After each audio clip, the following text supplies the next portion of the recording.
The chairman of Central Water Commission launched the mobile application FLOODWATCH.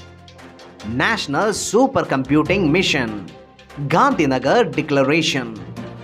Goa has become the first state to offer free IVF treatment. PM-EBUS SEWA scheme. Who was Madan DHINGRA? National Disaster Response Fund. Indira Gandhi Memorial Tulip Garden. Central Board of Direct Taxes.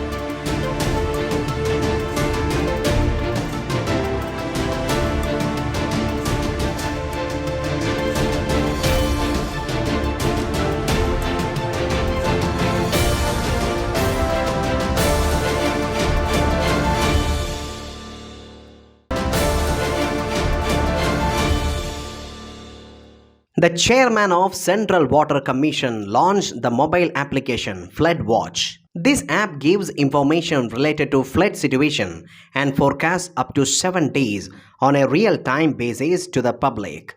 The in-house developed user-friendly app has readable and audio broadcast, and also the information is available in 2 languages via English and Hindi. Other features of the app includes real-time flood monitoring, where users can check up-to-date flood situation throughout the country. The app utilizes near real-time river flow data from various sources. The app also provides flood forecast at nearest location, where users can check the flood advisory at the station nearest to them on the home page itself.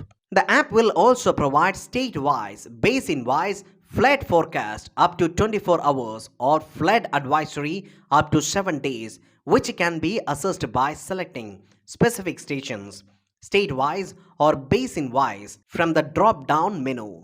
This app utilizes advanced technologies such as satellite data analysis, mathematical modeling, and real-time monitoring to deliver accurate and timely flood forecast.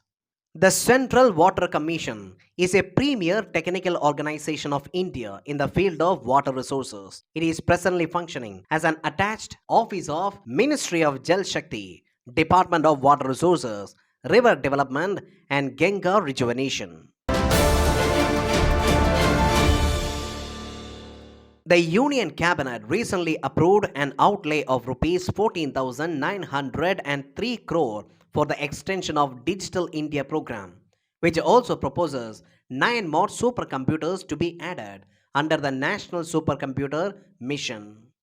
It was launched in 2015 to provide the country with supercomputing infrastructure to meet increasing computational demands of academia, researchers, MSMEs, and startups. The mission is steered jointly by the Department of Science and Technology and Ministry of Electronics and IT, and implemented by the Center for Development of Advanced Computing, Pune, and the Indian Institute of Science, Bangalore. The main objectives of the mission are: make India a world leader in high-performance computing and enhance the national capability in solving grand challenge problems of national and global relevance. Empower scientists and researchers with state-of-the-art computing facility for their cutting-edge research in their respective domains. Reduce redundancies and avoid duplication of efforts and investments. Create an ecosystem for positioning India as the major power for supercomputing and attain global competitiveness and self-reliance in HPC. WHO Southeast Asia region recently committed to further accelerate efforts to end tuberculosis by 2030, with the member countries adopting the Gandhinagar Declaration. It was adopted at the end of 2-day meeting held in Gandhinagar, Gujarat, to follow up on the progress made to end tuberculosis by the countries of WHO Southeast Asia region. The declaration calls for establishing high-level multi-sectoral commission reporting to the highest political level in each country for synergy of efforts among various stakeholders and to monitor progress towards ending TB and other priority diseases. These high-level multi-sectoral commission on TB would also help build responsive health systems and advance universal health coverage and health security. The declaration calls for ensuring appropriate adoption and use of science and technology for equitable and human rights based TB services that are accessible to all, irrespective of any social, cultural, or demographic divide, through an integrated primary health care approach. It emphasizes on allocation of necessary resources to meet TB service coverage targets and address social determinants to have a multi-disease impact. The declaration calls on WHO to maintain TB as a flagship priority program over the coming years and provide leadership and technical support to countries for sustained and accelerated approaches supported by research and innovation. In a first, Goa has become the first Indian state to offer free in vitro fertilization treatment. It is a medical procedure used to assist individuals or couples who are facing fertility challenges in achieving pregnancy. IVF is the most common and effective type of assisted reproductive technology. IVF is a complex process that involves retrieving eggs from ovaries and manually combining them with sperm in a lab for fertilization. Several days after fertilization, the fertilized egg is placed inside a uterus. Pregnancy occurs when this embryo implants itself into the uterine wall. The procedure can be done using a couple's own eggs and sperm, or IVF may involve eggs and sperms or embryos from a non or anonymous donor. The success rate of IVF depends on a number of factors, including reproductive history, maternal age, and the cause of infertility and lifestyle factors. IVF can be used to treat infertility in the following patients: blocked or damaged fallopian tubes, male factor infertility, including decreased sperm count or sperm motility, women with ovulation disorders, premature ovarian failure, uterine fibroids, women who have had their fallopian tubes removed, individuals with a genetic disorder, unexplained infertility. The Union Cabinet recently approved PM-EBUS SEWA scheme for augmenting city-based operations. Under PM-EBUS SEWA scheme, 10,000 e-buses will be deployed across cities in the country. Under this scheme, city-based operations will be done on a public-private partnership model. This scheme will support bus operations for 10 years. States or cities shall be responsible for running the bus services and making payments to the bus operators. The central government will support these bus operations by providing subsidy to the extent specified in the proposed scheme.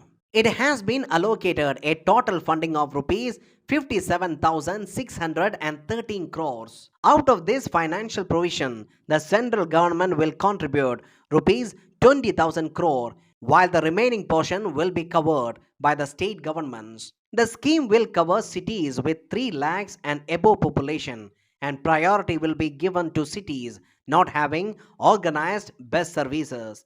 There are 2 segments of the scheme: augmenting the city bus services and green urban mobility initiatives.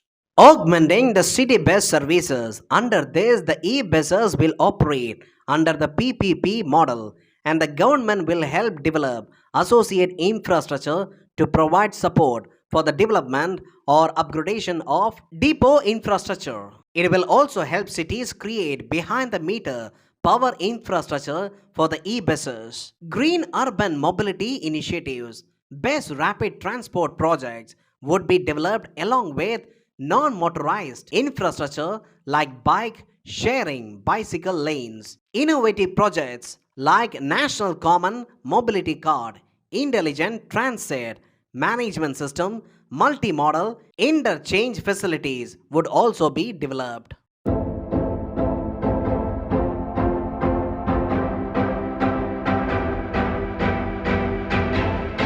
13th August 2008, India successfully tested the multi-barrel rocket launcher weapon system Pinak. 14th August 1862, Bombay High Court was established. 15th August 1972, postal index number, that is PIN code, is implemented. 15th August 1982, the national program of national-wide color broadcasting and TV was inaugurated in Delhi.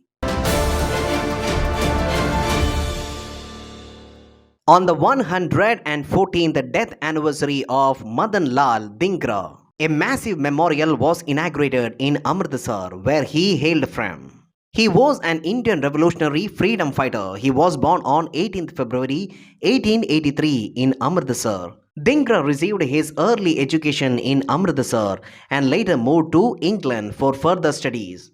He enrolled at University College London, where he studied engineering. While in England, Dhingra became deeply involved in the activities of Indian independence movement. He came in contact with revolutionaries like Vinayak Damodar Savarkar, Shyamji Krishnavarma, the founder of Indian House, and several others. On July 1, 1909, Madan Lal Dhingra assassinated Sir William Hunt Curzon Wiley, a retired British Indian Army officer and a prominent official, during a public meeting in London's Imperial Institute. During the trial, he claimed that he had murdered Curzon Wiley as a patriotic act and in revenge for inhuman killings of Indians by British government in India. He was found guilty and sentenced to death. He was hanged to death on August 17, 1909 at the age of only 24. He was disowned by his family for his anti-British leaning, so much so that even after his death, his family refused to take his body. The central government recently approved the release of Rs 200 crore from the National Disaster Response Fund as advance assistance to Himachal Pradesh. It is defined in Sector 46 of Disaster Management Act 2005. It is a fund managed by the central government to meet the expenses for emergency response, relief, and rehabilitation due to any threatening disaster situation or disaster. It is placed in public account of Government of India under reserve funds not bearing interest. NDRF is constituted to supplement the funds of state disaster response funds in case of a disaster of severe nature, provided adequate funds are not available in SDRF. NDRF guidelines state that natural calamities of cyclones, drought, earthquake, fire, flood, tsunami, hailstorm, landslide, avalanche, cloudburst, pest attack, and cold wave and frost considered to be of severe nature by Government of India and recurring expenditures by a state government in excess of the balances available in its own SDRF will qualify for immediate relief assistance from NDRF. For availing the NDRF fund, states are required to submit a memorandum indicating the sector-wise damage and need for funds. The center on its part assesses the damage and grants the additional funds to the states. Indira Gandhi Memorial Tulip Garden in Srinagar recently entered the World Book of Records as Asia's largest such park. Indira Gandhi Memorial Tulip Garden, previously Model Floriculture Center, is a tulip garden in Srinagar, Jammu and Kashmir. It is the largest tulip garden in Asia, spread over an area of about 30 hectares. It is situated on the foothills of the Suburban. The garden was opened in 2007 with the aim to boost floriculture and tourism in Kashmir Valley. The garden houses about 48 varieties of tulip flowers. The garden also has several types of other flowers including daffodils, hyacinths, roses, narcissus, and other ornamental plants. It is an annual celebration that aims to showcase the range of flowers in the garden as a part of tourism efforts by the government of Jammu and Kashmir. It is organized during the onset of the spring season in Kashmir Valley.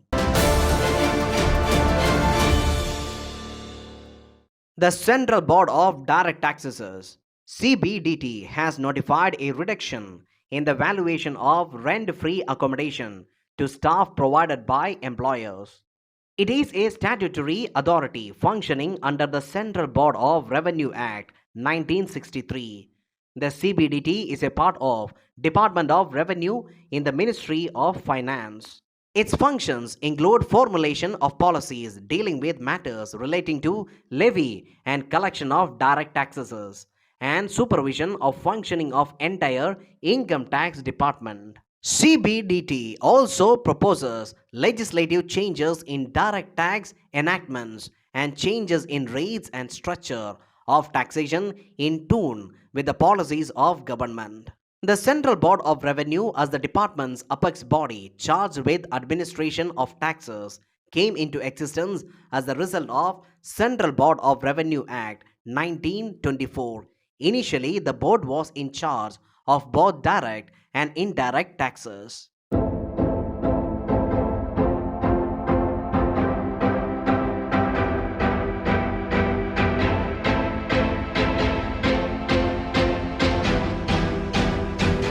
Ramakrishna Paramahamsa was an Indian Hindu mystic and spiritual leader.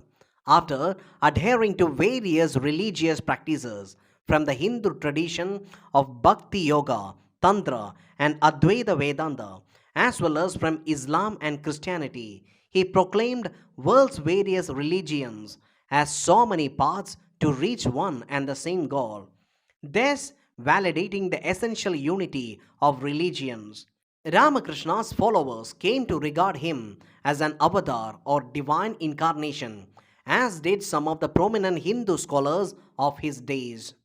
Ramakrishna, who experienced spiritual ecstasies from a young age, started his spiritual journey as a priest at the Dakshineshwara Kali temple. Soon his mystical temperament gained him widespread acclaim amongst the general public as a guru, attracting to him various religious teachers, social leaders, Bengali elites, and common people alike. Initially reluctant to consider himself a guru, he eventually taught his disciples, who later formed the monastic Ramakrishna order. Ramakrishna died due to throat cancer at the night of 15th August 1886. After his demise, his chief disciple Swami Vivekananda popularized his ideas and founded Ramakrishna Math, which provides spiritual training for monastics and household devotees, and Ramakrishna Mission to provide charity, social work, and education.